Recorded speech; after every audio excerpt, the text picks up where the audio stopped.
live long and prosper. So in this video series, I'm going to be talking through the social justice elements of every episode of the original series of Star Trek. The thing that inspired this project was actually a Fox News article which argued that Star Trek has in some way betrayed its traditional commitment to sort of political neutrality or middle ground by embracing progressive politics. In this series, we're going to see that Star Trek has always embraced progressive politics, and it's always been aspirational for social justice in various senses. I am taking a broad perspective on social justice here, so that may include multiple different types of social justice, whether that's racial, whether that's economic, whether that's religious, whether that's abilities, gender and sexuality, anything broadly considered. I will go through every episode. Some of the episodes I will interview fellow Trekkies and talk with them about it. And then below, in the descriptions, I will give you additional information about the episodes, particularly their original air date, who wrote the screenplay, and who directed that episode. I also want to dedicate this series to my dad, Michael Allen Zapkin. He was an OG Trekkie from back in the day, and it was watching the original series with him that I came to love Star Trek.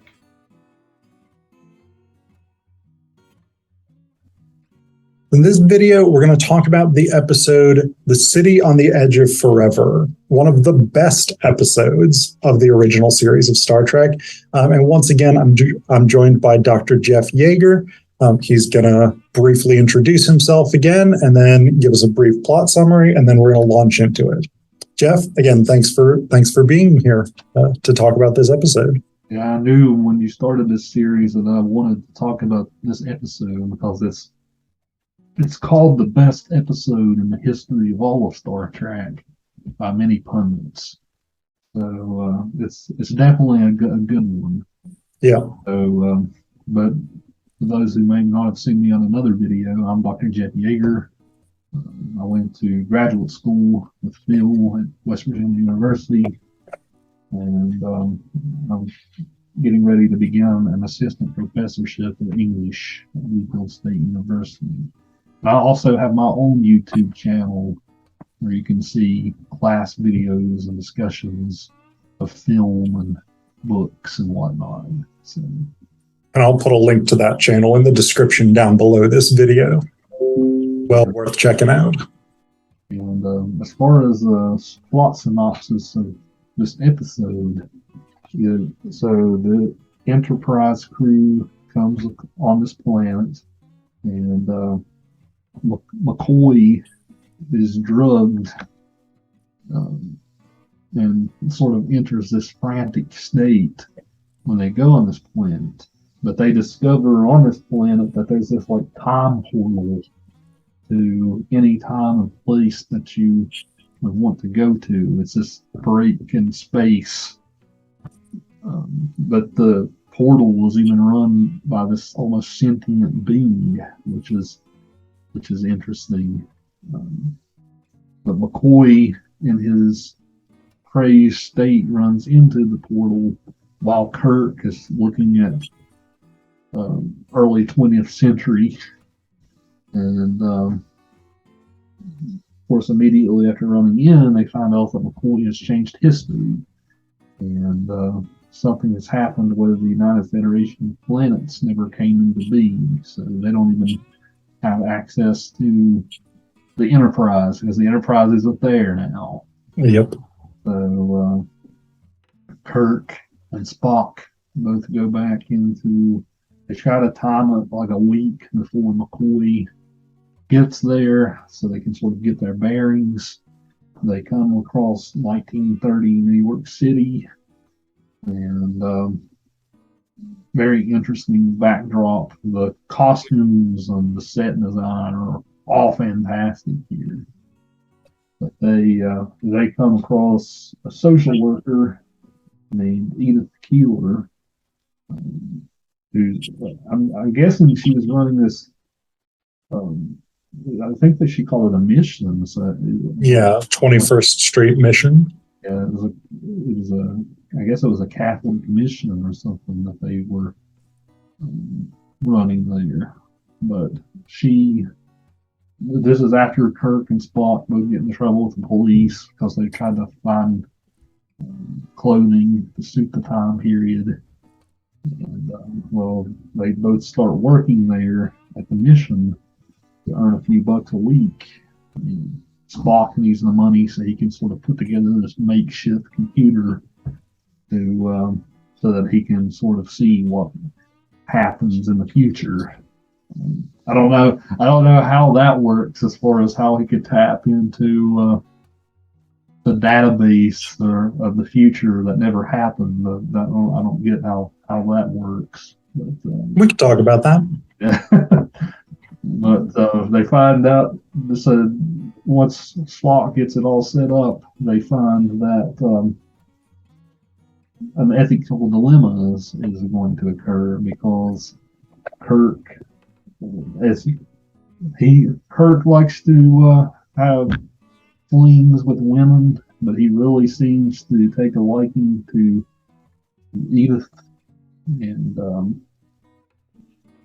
they find out that what happens is she is so successful at being a philanthropist, and so successful at running her organization that she persuades the United States president to stay out of the European conflict once Hitler starts taking over Europe. The United States doesn't get involved in the early 40s.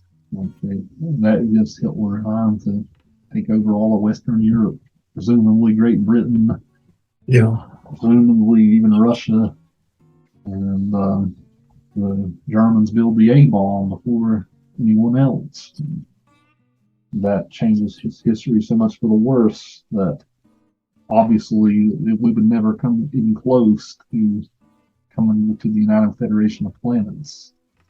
And Kirk finds out that he has to let her die in order for history to proceed as it should. The episode's great with playing with time travel and consequences of it, and that's my synopsis. Okay. So once again, there's a lot of stuff we can talk about here in terms of like social justice themes and things like this. I think the big one is probably the conflict at the heart of this episode, right? Because either Edith Keeler dies in a traffic accident and World War II takes its normal course, i.e. the Allies win, or she lives, she goes on to found the peace movement in the US, and the Axis powers win. And Kirk, like Spock has this line, right? As Kirk is falling in love with Edith Keeler, Spock says, if you do what your heart is telling you, then millions will die who did not die before. So I want to talk about that ethic of sacrifice, because that I think is really the central one. Yeah, so it's almost, the Star Trek II, The Wrath of Khan, has a similar thing going, right? Because at the end of it, Spock has to sacrifice himself for the greater good. Like, it's either I die or the whole Enterprise goes. Yeah.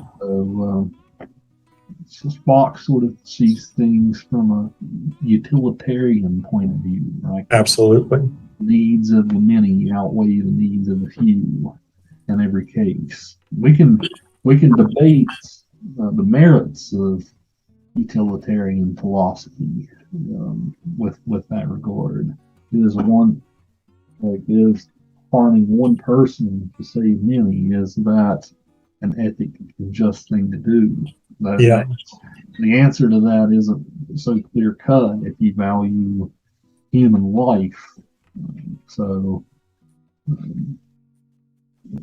Spock sees things from this cold, logical point of view, but he also was very empathetic to Kirk here. He's not like, oh, Kirk, not again.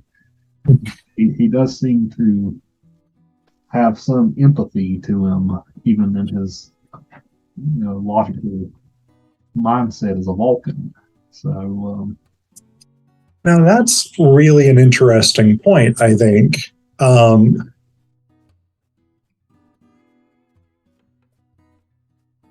The way that you had phrased that made me think of this, and I want to throw this question at you.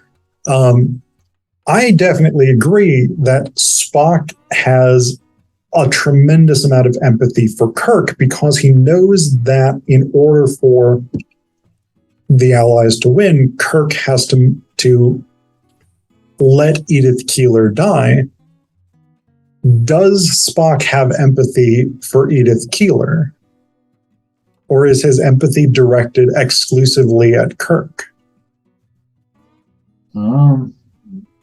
Having just watched the episode again, I would say it's mostly directed just at Kirk. He gets to know Edith Keeler here somewhat, but even in the scene where she falls down the stairs, and Spock was like, "You could have just let her fall and broke her neck. That might have been what would have happened to change history." So he doesn't seem to value her life as much as how it's going to impact Kirk's psyche and his feelings. So her life seems sort of de-emphasized there in a way, in Spock's mind at least. And I mean, I guess I wonder about that from an ethical perspective, because I can very easily see how that's not a great look for Spock.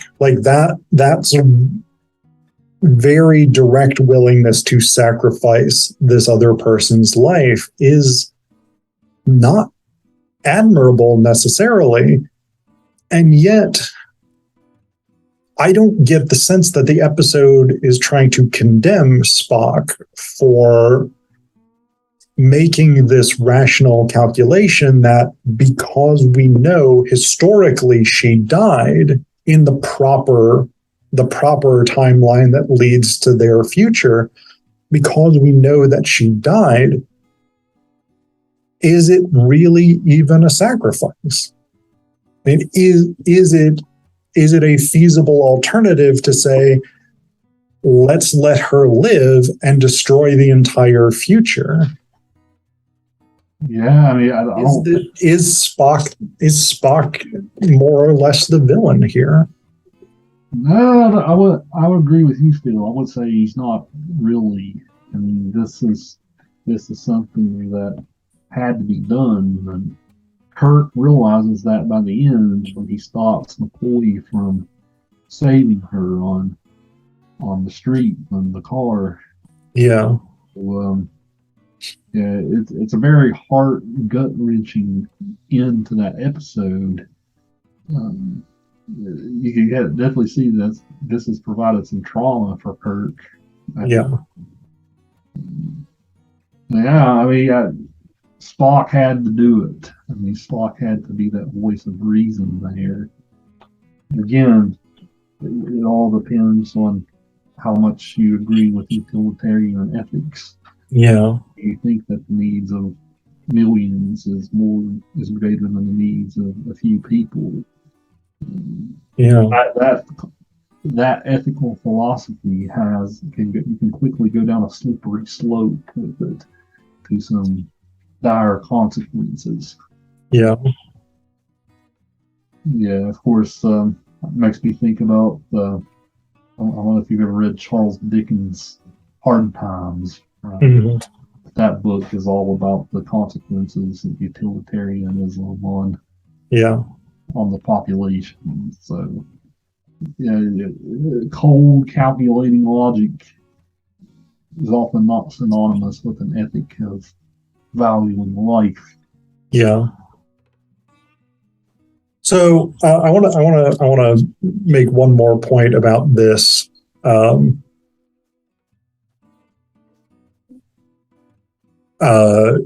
The stakes of letting the Nazis win element.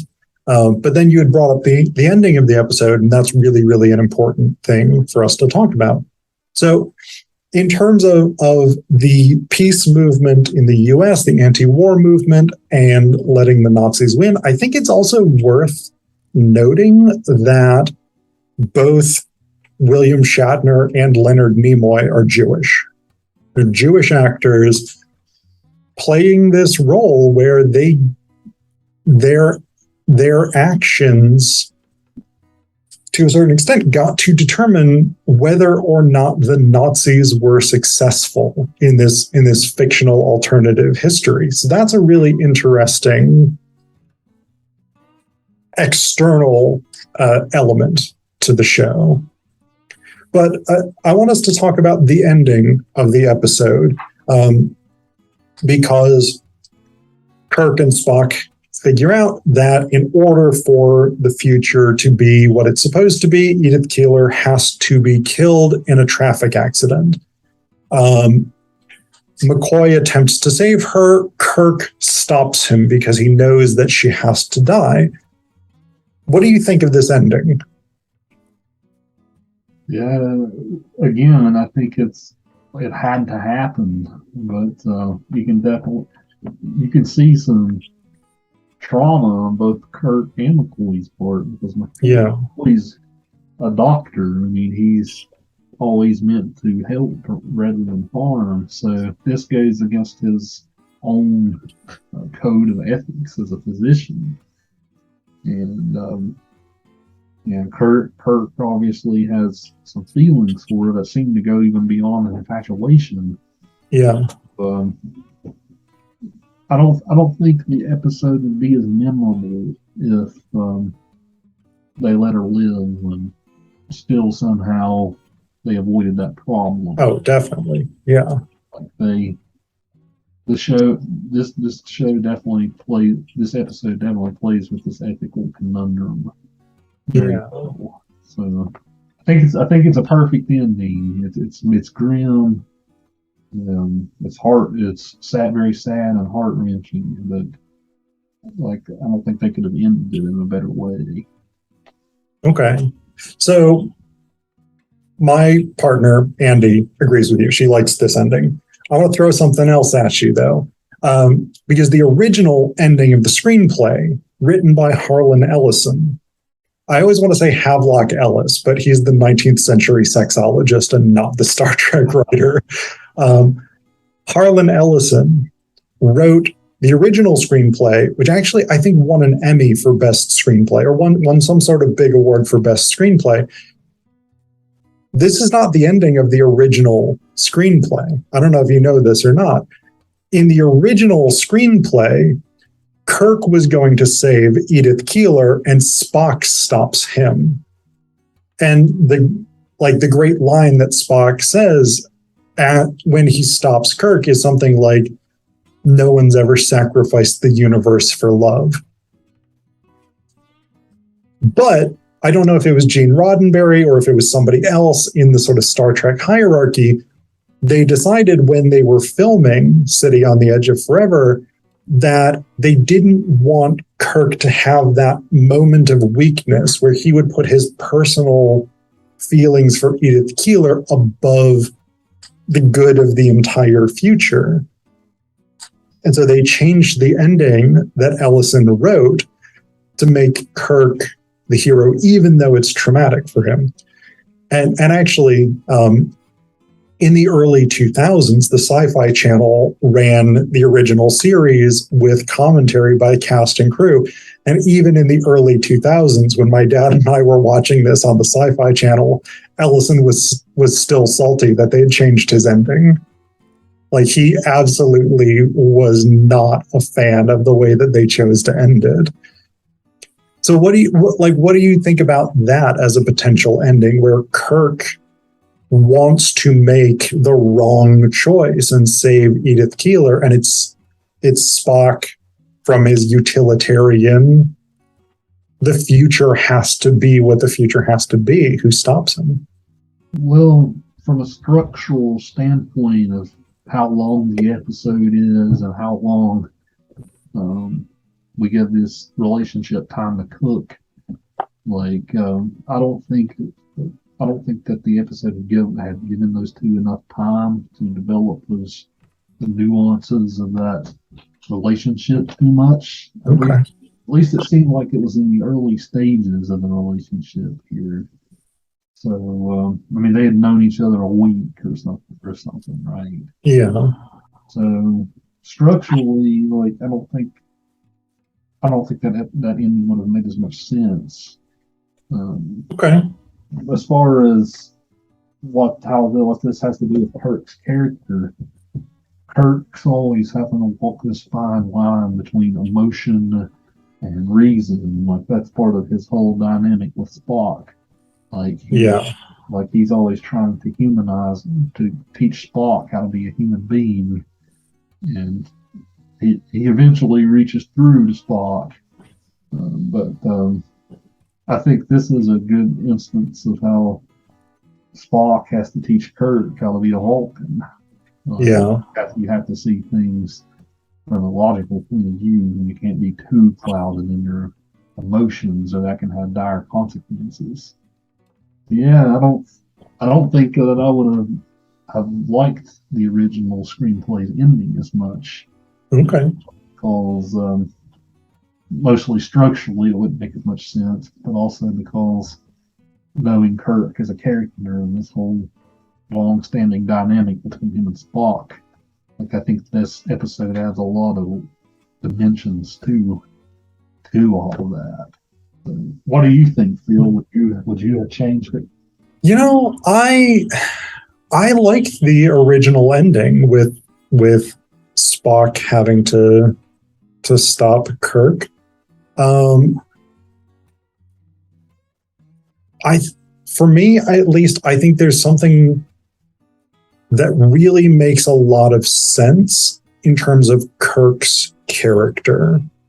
And my understanding was that the reason that they changed the ending was they didn't want Kirk to seem weak, or like that he would do the wrong thing.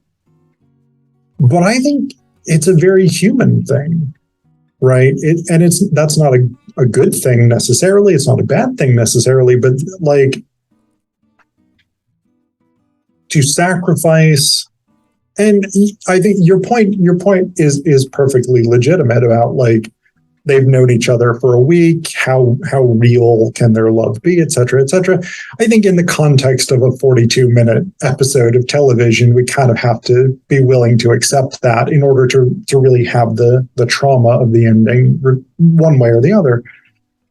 But I think that idea of, like, again, that great line from the original screenplay, no one ever sacrificed the universe for love. In some ways, it's maybe a very human thing to do that, to sacrifice the universe for love. But the other thing that you had said that I think is really interesting there is the dynamic between Kirk and Spock, because obviously the third point in that triad is McCoy.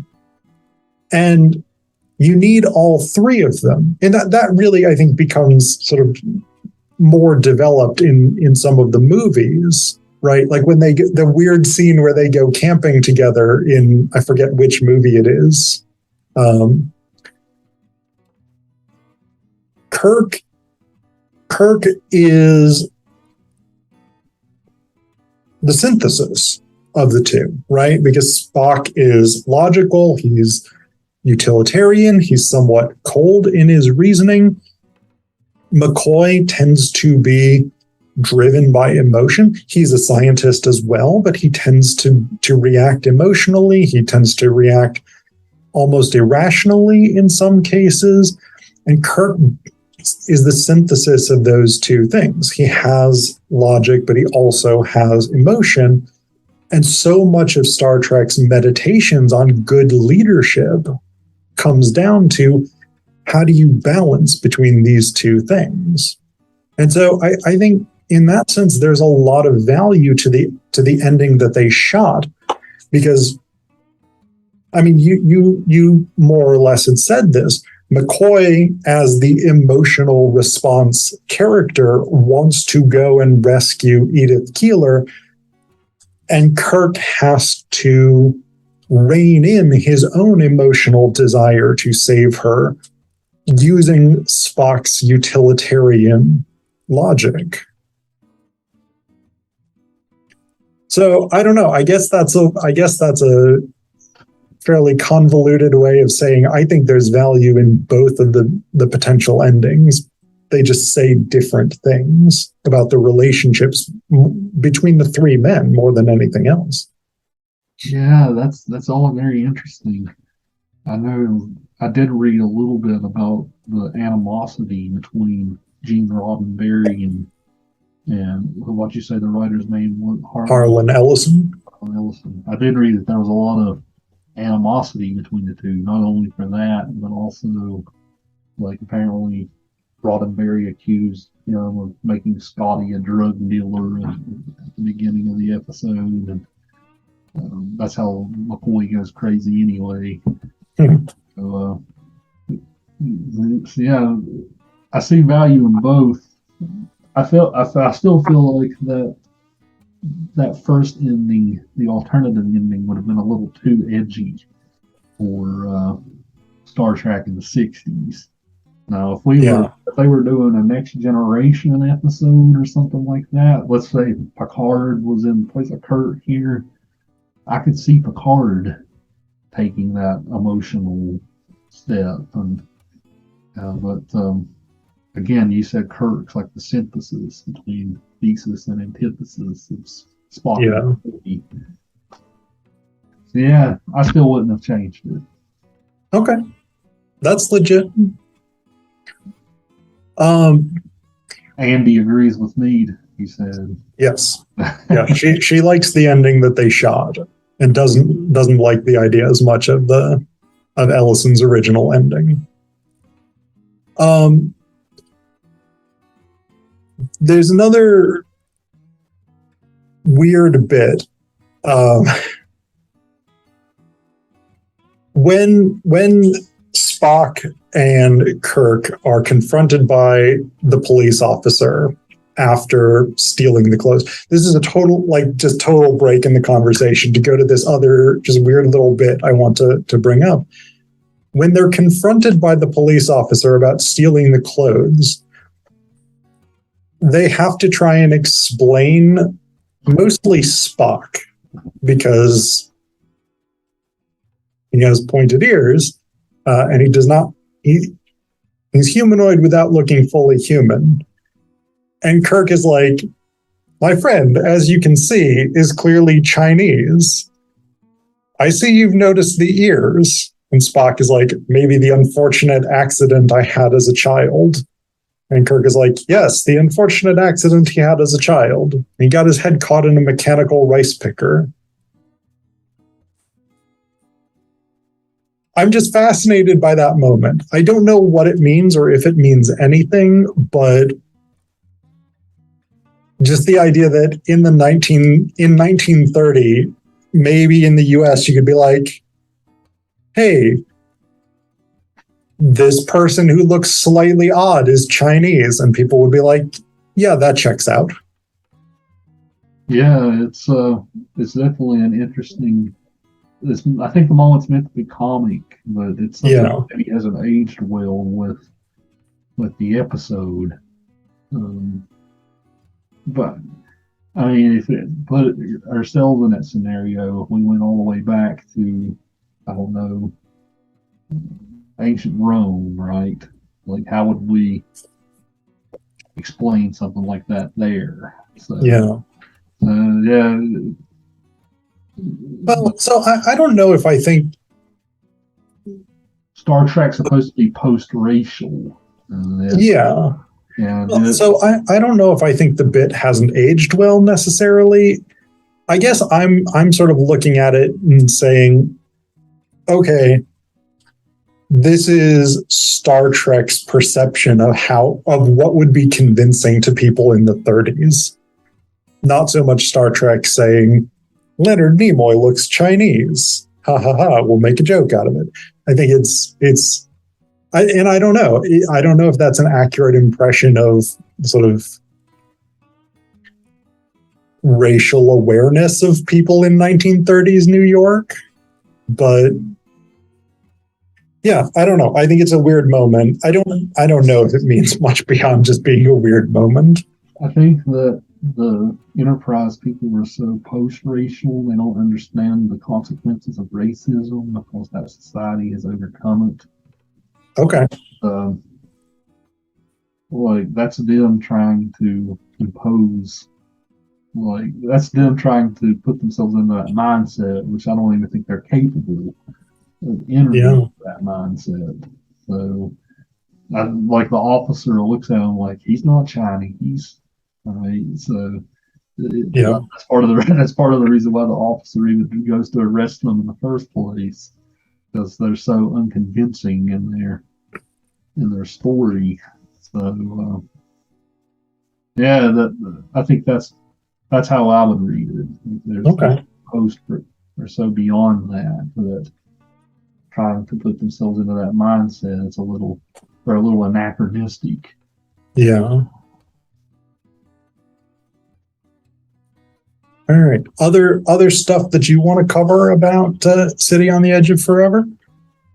No, I think that's mostly it. I think the episode is meant to pose these big questions. I would love to discuss this episode with a class sometime. I feel like this episode would be great for class discussion. So.